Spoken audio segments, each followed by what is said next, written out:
ತುಂಬ ಜನಗಳು ನನ್ನಲ್ಲಿ ಕೇಳ್ತಾರೆ, ಈ ಪುನರ್ಜನ್ಮಗಳು ಹಾಗೆ ಪಾಪ ಪುಣ್ಯ ನರಕ ಸ್ವರ್ಗ ಇದೆಲ್ಲ ಇದೆಯಾ, ನಿಜವಾಗ್ಲೂ ಇದೆಯಾ, ಸುಮ್ಮನೆ ಸುಳ್ಳು ಹೇಳ್ಬೇಡಿ ಅಂತ ಹೇಳ್ತಾರೆ. ನಾನು ಹೇಳ್ತೇನೆ, ನಮ್ಮ ಕರ್ಮಫಲಗಳನ್ನ ನಾವು ಅನ್ಭವಿಸ್ಬೇಕು. ಇನ್ನೊಂದು ಜನ್ಮದಲ್ಲಾದರೂ ಬರಲೇಬೇಕು ನಾವು ಅದನ್ನು ಅನ್ಭವಿಸ್ಲಿಕ್ಕೆ.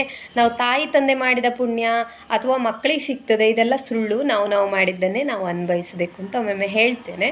ಹೇಳುವಾಗ ನನಗೆ ಹೆಚ್ಚಿನವರು ಈ ಥರ ಹೇಳುವುದುಂಟು. ಅಂಥವರು ಡೌಟ್ ಇದ್ದವರು, ಅಂದರೆ ನಿಮಗೆ ಮನುಷ್ಯರಿಗೆ ಎದುರು ಕಂಡದ್ದನ್ನು ಕೂಡ ಸುಳ್ಳು ಅಂತ ಹೇಳುವಂತಹ ಬುದ್ಧಿ ಇರ್ತದೆ. ಆದರೂ ಕೂಡ ಒಂದು ತಕ್ಕ ಮಟ್ಟಿಗೆ ತಿಳಿದುಕೊಳ್ಳಿಕ್ಕೆ ಗರುಡ ಪುರಾಣವನ್ನು ಕೇಳಿ, ಓದಿ, ಆದರೆ ಓದಿ, ಇಲ್ಲಾಂದರೆ ಅದನ್ನಾದರೂ ಕೇಳಿ. ಅಂದರೆ ತುಂಬ ಗುರುಗಳೆಲ್ಲ ಪ್ರವಚನ ಮಾಡ್ತಾರೆ ಅದರ ಬಗ್ಗೆ, ಅಂದರೆ ಗರುಡ ಪುರಾಣದ ಬಗ್ಗೆ ನಮಗೆ ತಿಳಿಸಿಕೊಡ್ತಾ ಇದ್ದಾರೆ. ಅದನ್ನು ಕೇಳಿ, ಆವಾಗ ಗೊತ್ತಾಗ್ತದೆ ಪುನರ್ಜನ್ಮ ಇದೆಯಾ ಇಲ್ವಾ, ಏನು ನಮ್ಮ ಈ ಒಂದು ಮನುಷ್ಯ ಜನ್ಮಕ್ಕೆ ಏನು ಅರ್ಥ, ಏನು ಮಾಡಬೇಕು ಏನು ಮಾಡಬಾರ್ದು ಅಂತ ಹೇಳೋ ಬಗ್ಗೆ ಗೊತ್ತಾಗ್ತದೆ.